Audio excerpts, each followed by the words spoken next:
जय हिंद, नमस्कार। स्वागत है आपका एक लेटेस्ट वीडियो में। दोस्तों, आज के वीडियो में हम बात करने वाले हैं इसरो के बारे में।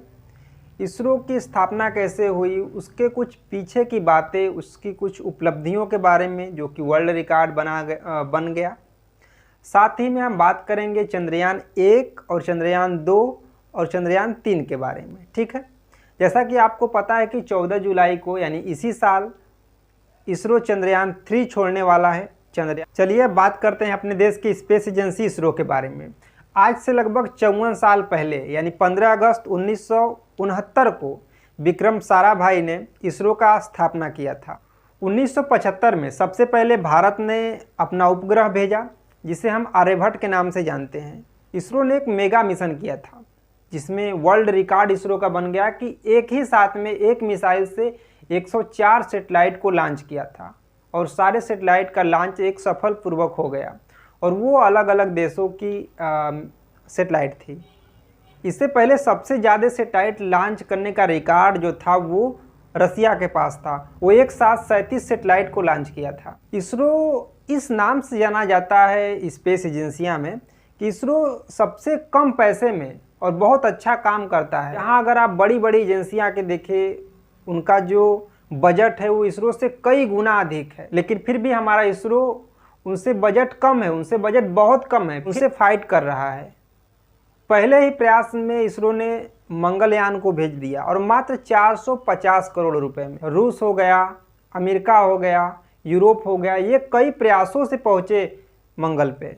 सन 2013 में मंगल ग्रह पर पहुंचने वाला भारत चौथा सबसे बड़ा देश बन गया। सबसे बड़ी बात यह है कि भारत में जितने भी रॉकेट बन रहे हैं, जो भी इंजन बन रहे हैं, वो स्वदेशी हैं, वो हमारे देश में ही बनाए गए। एक सबसे बड़ा पॉइंट है इसरो का। बात करते हैं हम चंद्रयान 1 के बारे में। तो 22 अक्टूबर सन 2008 को चंद्रयान पहला श्रीहरिकोटा सतीश धवन से सफलपूर्वक लॉन्च किया गया।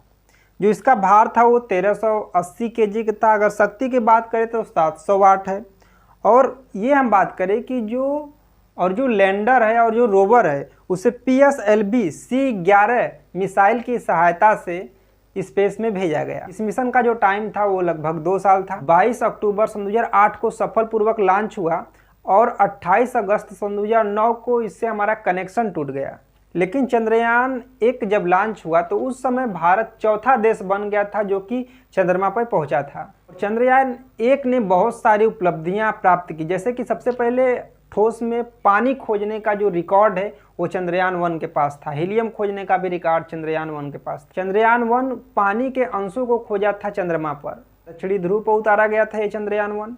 बात करें कि चंद्रयान 1 को बनाने में कुल कितना खर्चा आया, तो 386 करोड़ रुपया उस समय खर्च हुए थे सन 2008 में। बात करते हैं चंद्रयान 2 के बारे में। जैसा कि आपको पता होगा कि चंद्रयान 2 का लॉन्च तो सफलपूर्वक पृथ्वी पर से हो गया, लेकिन चंद्रमा के सतह से 2.1 किलोमीटर पहले ही उससे हमारा जो संपर्क है वो टूट गया और जो लैंडर है उस पर से हमारा नियंत्रण ही हट गया। नियंत्रण हटने के कारण वो बहुत ज़्यादा स्पीड से वो चंद्रमा के सतह पर गिरा, जिसके वजह से वो वहाँ पर नष्ट हो गया होगा। 22 जुलाई सन 2019 में श्रीहरिकोटा सतीश धवन से चंद्रयान 2 को सफलपूर्वक लॉन्च कर दिया गया। बहुत ज़्यादा उत्सुकता थी, बहुत ज़्यादा खुशी का माहौल था उस समय साइंटिस्ट लोगों में। हमारे देश के प्रधानमंत्री भी वहाँ पे मौजूद थे। दोपहर करीब 2:43 पे इस रॉकेट को लॉन्च कर दिया। हम बात करें मिशन के प्रकार में कि उस रॉकेट के साथ क्या क्या गया था, तो 3 चीज़ें मुख्यतः रॉकेट के साथ जाती है।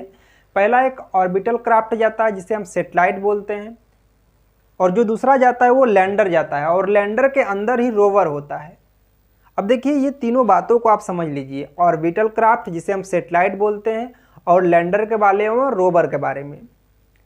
देखिए जो किसी भी मिसाइल का जो सबसे ऊपर वाला भाग होता है उसी में जो होता है लैंडर होता है, उसी में रोवर होता है और उसी में सैटेलाइट होता है, और बाकी जो नीचे के सारे हिस्से हैं उसमें फ्यूल ईंधन भरे होते हैं उस रॉकेट को उड़ाने के लिए। सबसे ज़्यादा मात्रा में उसमें फ्यूल ही रहता है, और आगे के जो चोक से भाग निकला होता है उसी भाग में लैंडर और रोवर और सैटेलाइट रहता है। तो जो चंद्रयान 2 है वो इसकी जो मैकेनिज्म है थोड़ा सा ये समझिए छोटा में, कि जो चंद्रयान 2 है वो पहले उड़ेगा, वो पृथ्वी पर से कहाँ पे, पृथ्वी पर से उड़ेगा, वो पृथ्वी के कई चक्कर लगाएगा। पृथ्वी के 2, 3, 4 चक्कर लगाने के बाद जब पृथ्वी से उस रॉकेट का डिस्टेंस दूर हो जाएगा और जो बगल में मून का ऑर्बिट होगा और ऐसे जाके छलांग लगा के मून के ऑर्बिट में प्रवेश कर जाएगा।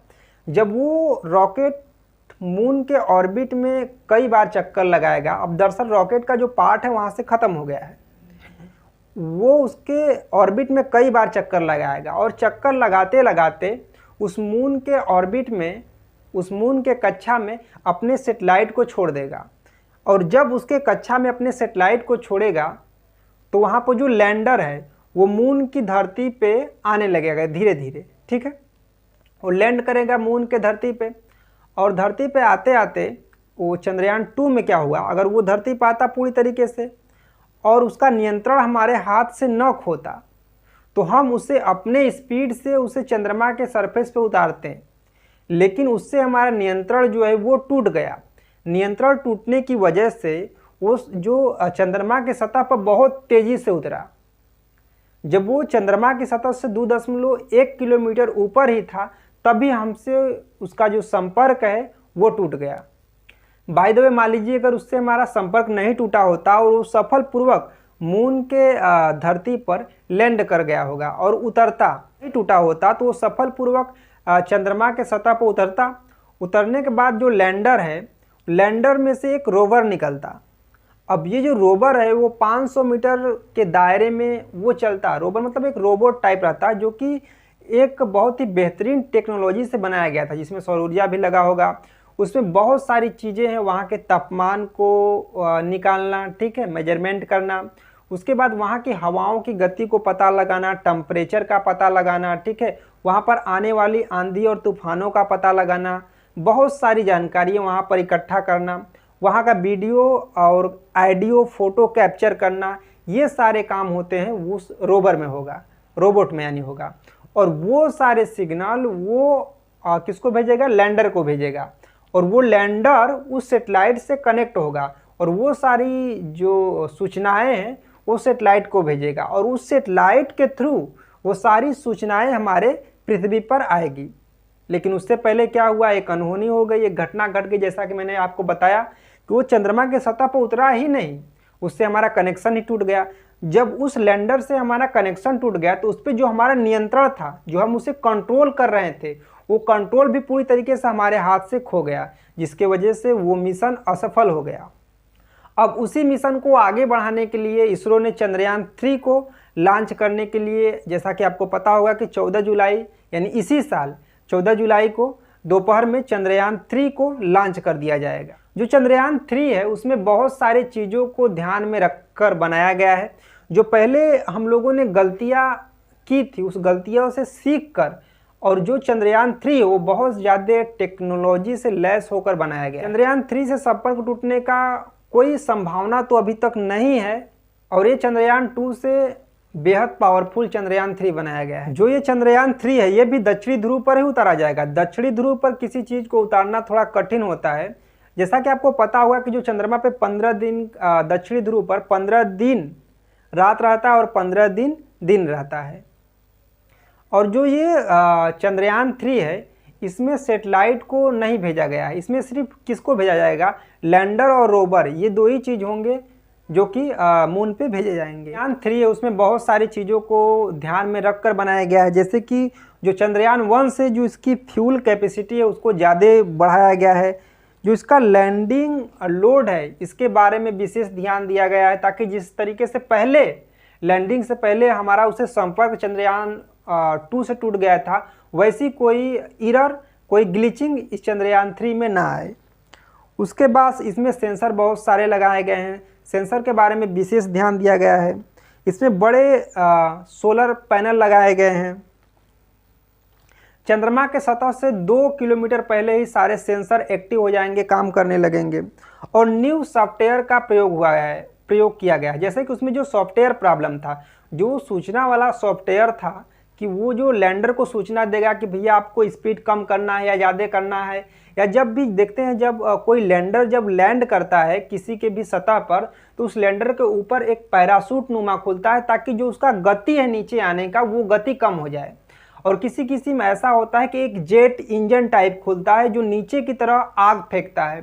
तो नीचे की तरफ जब आग फेंकेगा तो वो ऊपर की तरफ जाएगा, जिसके वजह से नीचे आने के लिए जो उसके नीचे आने की जो उसका स्पीड है वो स्पीड कम हो जाएगा। तो ये दोनों लगाया जा सकता है, या तो पैराशूट या तो जेट इंजन टाइप। जिस तरीके से जो मैकेनिज्म रॉकेट उड़ाने के लिए यूज करते हैं वही चीज़ वहाँ पे यूज करते हैं। जो सॉफ्टवेयर जो चंद्रयान 3 में उसमें यूज किया जाएगा ताकि जो कनेक्शन है वो हमारा पूरी तरीके से उस पर बना रहे, और जितने दिन के लिए वो मिशन है उतने दिन वो लैंडिंग स्थान को भी हम बदल सकते हैं। अगर जब इसरो चाहे तो इसमें ये टेक्नोलॉजी यूज किया गया है कि अगर लैंडिंग स्थान बदलना चाहे तो वो दूसरे जगह भी लैंड कर सकता है, और समय भी टाइम भी अपना बदल सकता है लैंडिंग। चंद्रयान 3 इससे बहुत ज़्यादा इकोनॉमिकल हमको सपोर्ट तो नहीं मिलेगा, लेकिन एक जो इमेज है देश में दुनिया में जो इमेज है वो अपना एक इमेज कायम रहेगा, और जिस धरती पे हम रह रहे हैं उसके बारे में बहुत सारी जानकारियाँ इकट्ठा कर सकते हैं। चंद्रमा के बारे में जानकारियाँ इकट्ठा कर सकते हैं, जीवन के बारे में सोच सकते। के तापमान जो चंद्रयान 3 है वो चंद्रमा के सतह के तापमान को मापेगा, वहाँ पे जो भूकंप आ रहा है या आया है उन सारी चीज़ों को वो वहाँ पे मापेगा, ठीक है। प्लाज्मा घनत्व, डेंसिटी, आसपास के जो मौलिक संरचना है जहाँ पे वो रोबोट उतरेगा वो सारी चीज़ों को जांचेगा, ठीक है। वहाँ के हवाओं के गति का पता लगाएगा, वहाँ पानी के जो कण हैं उसकी तलाश करेगा, क्योंकि सबसे पहले दक्षिणी ध्रुव में ही पानी के वाटर के सैंपल मिले थे हमें जब चंद्रयान 1 भेजा गया था, ठीक है। अब ये जो चंद्रयान 3 है इसका मिशन क्या है, इसका कार्य क्या है? तो चंद्रयान 3 का जो मेन काम है वो चंद्रमा की सतह से सुरक्षित यानी सॉफ्ट लैंडिंग करना। चंद्रमा की सतह पर सॉफ्ट लैंडिंग करना मतलब ये है सॉफ्ट मतलब कि जैसे कि जहाज उड़ता है ना, तो मतलब ऐसा लैंडिंग करे सॉफ्ट कि उसमें बैठे वाले जो यात्री हैं उनको तकलीफ ना हो, मतलब उनको समझ में ना आए। उसी प्रकार जो अंदर रोबोट रखा हुआ है, जो लैंडर है, वो इतना सॉफ्ट लैंडिंग हो मून पे ताकि उसके अंदर जो भी सामान है उसमें कोई भी एरर या त्रुटि ना आए, कोई भी ग्लिचिंग ना हो। इसका बहुत ज़्यादा ध्यान रखा गया है कि एकदम सॉफ्ट लैंडिंग हो, ठीक है। रोवर है, जो रोबोट है उसको चंद्रमा पे भ्रमण कराना है 500 मीटर के दायरे में, ठीक है। और वैज्ञानिक प्रयोग, जितना भी वैज्ञानिक प्रयोग करना है इसरो को, वो सारे प्रयोग वहाँ पे करेंगे। तो ये सारे उद्देश्य से चंद्रयान 3 को भेजा गया है। चंद्रयान 3 है उसे बहुत ही स्ट्रॉन्ग बनाया गया है चंद्रयान 2 को देखते हुए, ताकि जो हमें 2 में प्रॉब्लम हुआ वो प्रॉब्लम हमें 3 में ना हो। और हमें आशा है, सबको आशा है कि जो चंद्रयान 3 है उसका सफलपूर्वक परीक्षण भी हो गया है और लॉन्च भी सफलपूर्वक होगा, और चंद्रमा के सतह पर सफलपूर्वक उतरेगा ही। अगर दूसरे ही प्रयास में अगर हम चंद्रमा पे पहुंच गए होते तो आज शायद हम मानव को पहुंचाने के लिए तैयारी करते हैं, ठीक है। चलिए तो हम देखते हैं 14 जुलाई को अपने देश हमारे साथ ही आज़ाद हुआ पड़ोसी मुल्क पाकिस्तान, जिसका अभी स्पेस एजेंसी का नाम शायद ही आपको पता हो, सुपार्को नाम है। उस एजेंसी को देखिए और हमारे इसरो एजेंसी को देखिए, और बहुत सारी एजेंसियों को देखिए आप, जैसे चाइना की देख लीजिए, ठीक है। जितना वो सब पैसा इन्वेस्ट करते हैं अपने स्पेस एजेंसिया पर, उतना पैसा हम नहीं इन्वेस्ट करते हैं। और नासा में 40% साइंटिस्ट तो हमारे देश के ही हैं। अगर वो हमारे देश में आ जाए तो वहाँ पर फिर क्या होगा। चलिए आज के लिए इतना ही, तब के लिए जय हिंद, थैंक यू। और सैल्यूट है अपने देश के साइंटिस्टों को, गर्व है हमें अपने देश